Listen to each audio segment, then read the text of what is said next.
অন্তর্বর্তীকালীন সরকারের প্রধান উপদেষ্টা অধ্যাপক ডক্টর মোহাম্মদ ইউনূস বলেছেন, 2025 সালের ডিসেম্বর থেকে 2026 সালের মার্চের মধ্যে নির্বাচন হতে পারে। কত দ্রুত সংস্কার হয় তার উপর নির্বাচনের এই সময়সীমা নির্ভর করছে, কারণ অবাধ ও সুষ্ঠু নির্বাচনের জন্য এসব সংস্কার প্রয়োজন। ঢাকায় নিজের সরকারি বাসভবনে ব্রিটিশ সংবাদ মাধ্যম বিবিসিকে দেয়া এক সাক্ষাৎকারে তিনি এসব কথা বলেন। প্রতিবেদনে বলা হয়েছে, সাবেক ফ্যাসিস্ট প্রধানমন্ত্রী শেখ হাসিনাকে গত বছর ক্ষমতা থেকে সরিয়ে দেওয়ার পর নতুন সরকারের দায়িত্ব নিতে বলা হলে তিনি চমকে গিয়েছিলেন।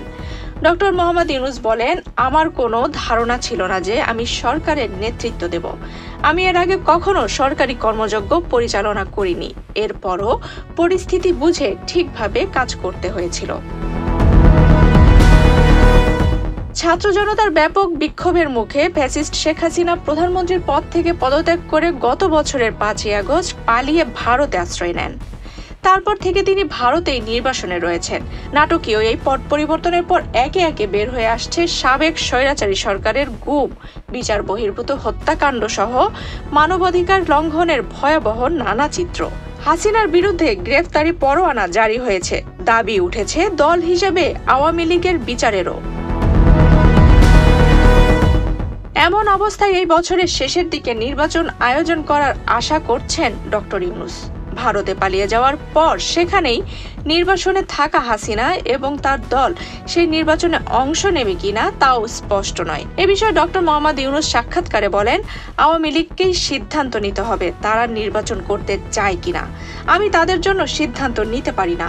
নির্বাচনে কারা অংশগ্রহণ করবে তার নির্বাচন কমিশন সিদ্ধান্ত নেয়।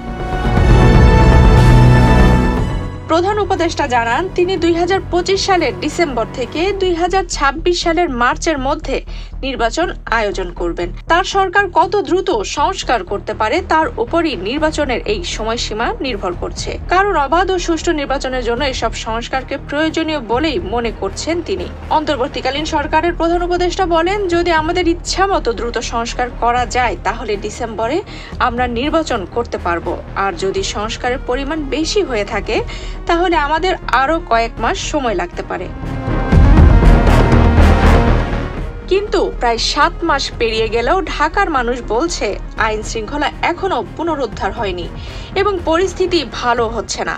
সেই প্রশ্নের প্রধান উপদেষ্টা বলেন, উন্নতি আসলে আপেক্ষিক বিষয়। উদাহরণ হিসেবে আপনি যদি গত বছরের সাথে তুলনা করেন তাহলে ঠিক আছে, এখন যা ঘটছে তা অন্য যে কোনো সময়ের চেয়ে আলাদা নয়। সর্বোপরি অধ্যাপক ডক্টর মোহাম্মদ ইউনূস বাংলাদেশের বর্তমান দুর্দশার জন্য আওয়ামী লীগ সরকারকেই দায়ী করেন।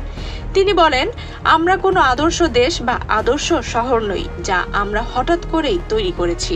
এই অবস্থা হচ্ছে দেশের ধারাবাহিকতা যা আমরা উত্তরাধিকার সূত্রে পেয়েছি। এমন একটি দেশ যেখানে এসব বহু বহু বছর ধরে চলে আসছে। আফসানা রিপা, বাংলাদেশ প্রতিদিন।